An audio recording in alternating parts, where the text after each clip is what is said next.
आप सभी का स्वागत है। और हाँ, बधाई हो।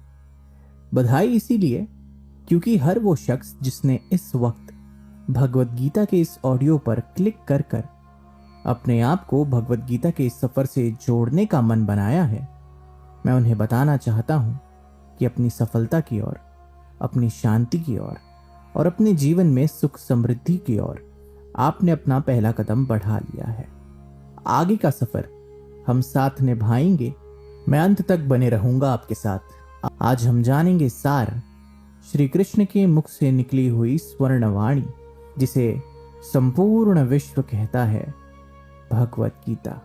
आज हम जानेंगे भगवत गीता के ऐसे 11 पाठ जो हम अपने जीवन में सद्भावपूर्ण अच्छी आदतों के तौर पर और अच्छे विचारों के तौर पर अपनाकर जीवन के चक्र को हमेशा के लिए बेहतरता की ओर अग्रसर कर सकते हैं।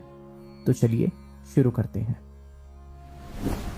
पाठ्य प्रथम भगवत गीता के अध्याय से ये सीख देते हुए कि concentrate on your goal, do your work and focus not on the result. कर्म किए जा, फल की चिंता मत कर। मान लेते हैं कि आपने अपने मन में एक लक्ष्य को ठान लिया है, अपने कंपनी में सबसे टॉप मोस्ट पोजीशन को हासिल करना। हम यहाँ उदाहरण लेंगे एक सीईओ का, मेरा मतलब है चीफ एग्जीक्यूटिव ऑफिसर। आपका सपना है कि आने वाले 5 सालों में मैं अपनी वर्तमान स्थिति से उठकर कुछ ऐसा श्रम कर जाऊं कि मुझे इस कंपनी में सीईओ का पद प्रदान किया जाए। मगर क्या लगता है आपको कि ये हासिल करना इतना आसान है? उत्तर साफ और सटीक है, ना। इसके लिए आपको जी तोड़ मेहनत और तैयारी करनी होगी। आपको इस पद के लिए खुद को लायक बनाने हेतु टीम मैनेजमेंट क्लासेस अटेंड करनी होगी। एक बांस की नजर रखते हुए, जिसे अंग्रेजी में कहा जाता है एन ईगल्स आई, सारे लेटेस्ट और रीसेंट टेक ट्रेंड्स और भी बहुत कुछ अपने ध्यान में रखना होगा। अगर आप अपना वक्त यूं ही वाया कर देंगे, यूं ही बर्बाद कर देंगे, ये सोचते हुए या ये स्वप्न देखते हुए कि मुझे सीईओ बनने के बाद जीवन में और कितनी समृद्धि की प्राप्ति होगी, तो मैं यहाँ पर आपको जिंदगी की असलियत से रूबरू करता हूँ। आप केवल ख्याली पुलाव पकाने में लगे हुए हैं और दुर्भाग्यवश आप अपना यह सपना पूरा नहीं कर पाएंगे। केवल और केवल कर्म ही आपके सपने को सच्चाई का रूप दे पाएगा।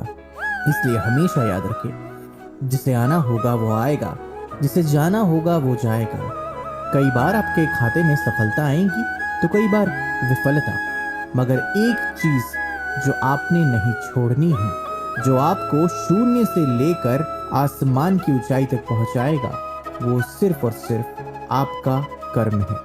इसलिए श्री कृष्ण वाणी भगवत गीता के माध्यम से कहती है कि कर्म किए जा, फल की चिंता मत कर। बने रहिए हमारे साथ परम पूज्य भगवत गीता से दूसरी सीख जानने के लिए, जो कहती है कि डर का सामना डट कर करो और आखिरी सांस तक लड़ो। भला क्यों और कैसे, ये जानने के लिए दूसरा अंश जरूर सुनिएगा।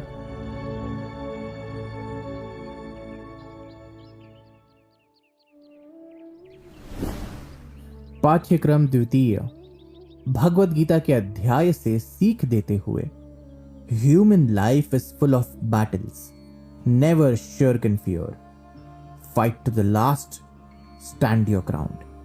ऊपर वाले ने हर एक इंसान को बनाते हुए एक अलग अंदाज से और हर एक को अपनी अलग खूबियों का उपहार देते हुए अपने आप में सभी को एक यूनिक मास्टरपीस बनाया है। यहाँ हम उदाहरण लेंगे भारत के वीर योद्धा महाराज पृथ्वीराज चौहान का, जिन्होंने मोहम्मद घोरी से शिकस्त पाने के बावजूद अपने मन से खुद को कभी भी हारा हुआ नहीं माना। वो अपने मन में आखिर दम तक एक महाराज ही रहे। घोरी ने जब उनकी आंखें फोड़ दी और भरे मंच में उनका तमाशा बनाकर उन्हें शब्द भेदी बाण चलाने का आदेश दिया, तो महाराज पृथ्वीराज चौहान ने आवाज सुनकर लक्ष्य को भेदने की अपनी खासी काबिलियत, यूनिक एबिलिटी का इस्तेमाल करते हुए संकट को अवसर में बदला और मोहम्मद घोरी के सर को अपने शब्द भेदी बाण की कला से कलम किया।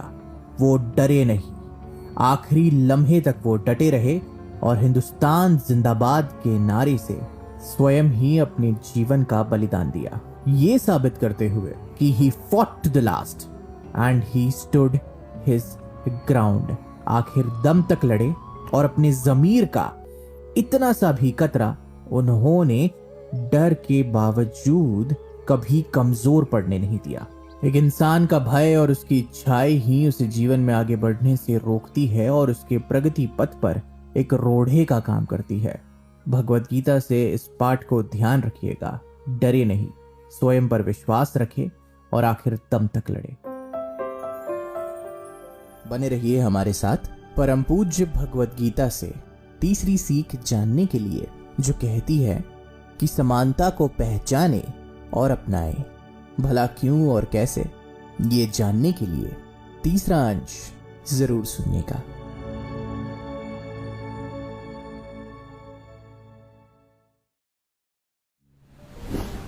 पाठ्य तृतीय भगवत गीता के अध्याय से ये सीख देते हुए, identify, recognise and accept equality in life. इस कथनी को समझ पाना थोड़ा सा जटिल है और इसका पालन करना तो और, लेकिन बेशक जिंदगी में ये सीख आपको ज्ञान प्राप्ति के पथ पर हमेशा काम आएगी, जहां बात होगी नॉलेज अचीव करने की। जीवन में कई सारी मुश्किलों का सामना करने के बाद आपको समझ आएगा कि सारे जीव जंतु, चाहे वो जीव हो या निर्जीव, सभी एक है, सभी समान है और सभी को एक ही दर्जे से देखा जाना चाहिए और महसूस किया जाना चाहिए। परिस्थिति स्थिति भले ही कोई भी क्यों ना हो, दुख और सुख एक ही सिक्के के दो पहलू है, क्योंकि अगर आपने दुख नहीं सहा तो आप सुख का मूल्य कभी नहीं समझ पाएंगे, और अगर आपने हमेशा सुख में ही आनंद लिया तो दुख के दो क्षण भी आपके ऊपर पहाड़ जैसे टूट पड़ेंगे। तो सुख और दुख, इसी का नाम जिंदगी है और दोनों में हंसते गुनगुनाते हुए आगे बढ़ते जाना है। हमारे देश के अपने भारतीय क्रांतिकारी एक छोटे से समय में अपने जीवन के सबसे दर्दनाक और दुखद लम्हे को भी सबसे खुशनुमा और सबसे गौरव से भरा हुआ लम्हा मानकर अपने फांसी के फंदे को देखकर मुस्कुराते हुए हंसते हंसते तख्ते पर चल दिए और शहादत को प्राप्त हुए। सुख में भी सुख और दुख में भी सुख, यही है जीवन की परिभाषा। और जिसने इसे समझा और इसका पालन किया, वो महापराक्रमी आज सदी के महापुरुष बनकर हमारे आदर्श बने हुए। शरीर मरता है, आत्मा नहीं, विचार नहीं, वो अमर है और यही परम सत्य है।